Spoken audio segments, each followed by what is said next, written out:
investigative journalism is in decline? I think the most glaring reason is the staff cuts that have occurred over the last, particularly the last 20 years.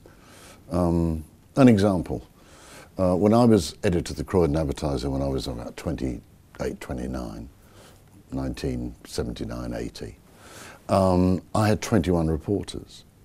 And there were always two of them who were assigned to spend a few weeks investigating something for the purposes of a big 4-page or 2-page article, which was, you know, often investigative nature. 21 reporters. That paper now has 5 reporters, and it's not based in the borough. And national newspapers, as we know, suffered, you know, fantastic cuts in staff. And investigative reporting requires time and commitment and resources, and it requires executives, news editors, etc., who are prepared to see their reporters spend 2 or 3 weeks or longer on something, and it then may not result in anything that they can publish because the story hasn't worked out or because of legal reasons or whatever. So it's an expensive thing to do. And when you've suffered the cataclysmic cuts in staff that all newspapers have, you know, that is the prime reason why investigative reporting no longer happens in the way it did in the 60s and particularly the 70s. And at that time it was very much the fashion. You know, in 1973-74, the team of Bernstein and Woodward at the Washington Post and also the New York Times investigative reporters had produced work that saw a US president have to resign because of criminal activities associated with his White House. So everyone, you know, I can remember going to see the film All the President's Men with 2 or 3 colleagues from the Croydon Advertiser who were young reporters. And we all came out of the cinema, you know, sort of turning up our jacket collars and, you know, we were going to be investigative reporters. It was absolutely the thing to do. Things have changed since then. It has kind of gone out of fashion. But the real reason is these catastrophic staff cuts. Yeah, that was not what I was going to come on to next. Do you think there is still a want from the public for investigative journalism? Well, yeah, there is. Well, there's a want from the public for decent journalism, which in a lot of cases they're not getting. And I think that particularly happens at a local level. Again, to go back to my local paper, which covered, you know, the most populous London borough, Croydon. You know, if it was further away from London, it would have had a daily paper. 250,000 people lived there. We had enough reporters to have 2 reporters assigned to each council committee. So the agendas and any reports they produced, you know, were scrutinised in minute detail for stories. Now they've got 5 reporters, so that doesn't happen. And also, there was no council PR departments in those days. When I was a young reporter, I rang up and I spoke to the Director of Education. I spoke to the area medical officer. I could deal direct with these people, and if they learnt that they could trust you, they told you things. Sometimes they told you things they shouldn't have told you. Now, there's bloody PR departments, you know, huge numbers of them, which are there intervening between a far smaller number of journalists and the information. And, you know, although they might say, oh yes, we're here to help the public and help journalists and so on, we all know that part of their job is to tell the story that the council's executives and council leaders want to be told, which may not necessarily be, i.e. Rotherham, South Yorkshire Police, Oxford, etc. It may not necessarily be what the public wants to know and what the public should know. Yeah, so that was what, leading on from that, why is it so important? Why is it so important to have investigative journalists? Why is it so important to have investigative journalism going on all the time? Well, because the alternative to journalists, professional journalism, is relying on what those in authority, whether it's public authority or commercial authority, large companies, choose to tell you. Okay. You cannot have a democracy without vigorous professional journalism. So is it all doom and gloom for investigative journalism then? What would you say to like a young reporter that has like a burning desire to be an investigative journalist? Well, go and do it, because if you want to do it badly enough, it is still being done. It's not being done at the level it was in the 1970s, but that was nearly 40 years ago.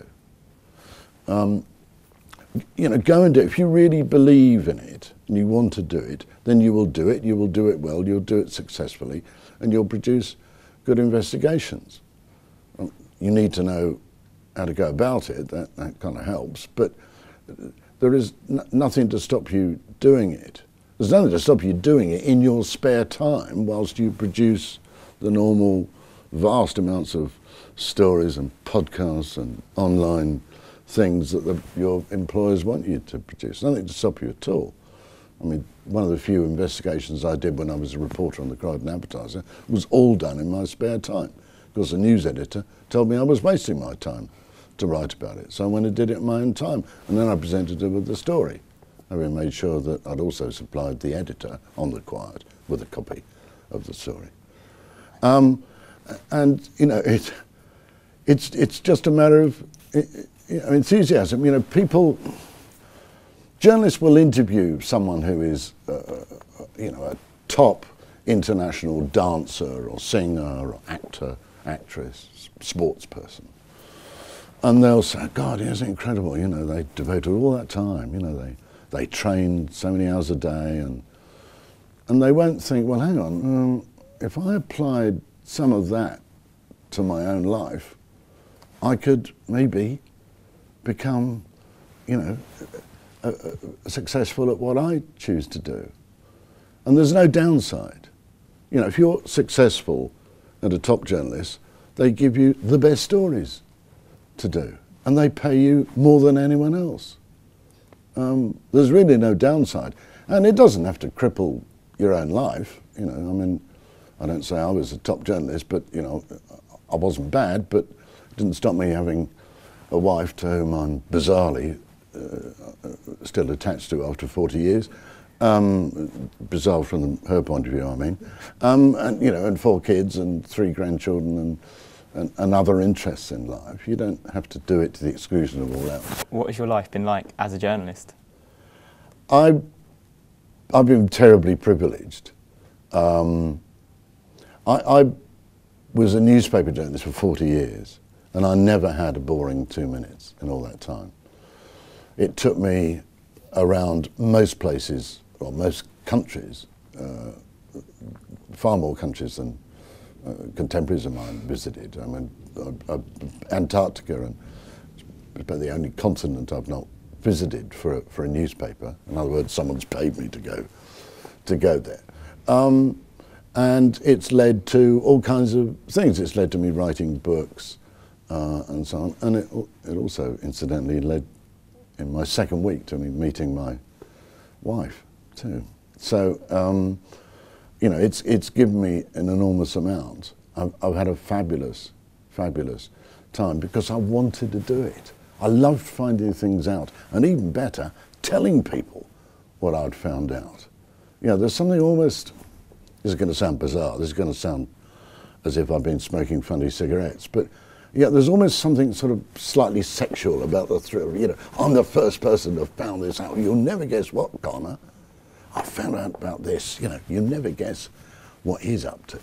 That kind of thing. It's a real buzz, and if you've got that, to do that, first on a local provincial paper, and then to do it on a national newspaper, and be given the kind of carte blanche I was on the Independent on Sunday, where for the last 10 years I was the chief news writer. I wrote a big piece about the big story of the week, whether it was some mad Austrian keeping his daughter in the cellar for 24 years, or some Cumbrian taxi driver shooting 10 people dead, or the world economic crisis, or an earthquake, or a famine, or whatever.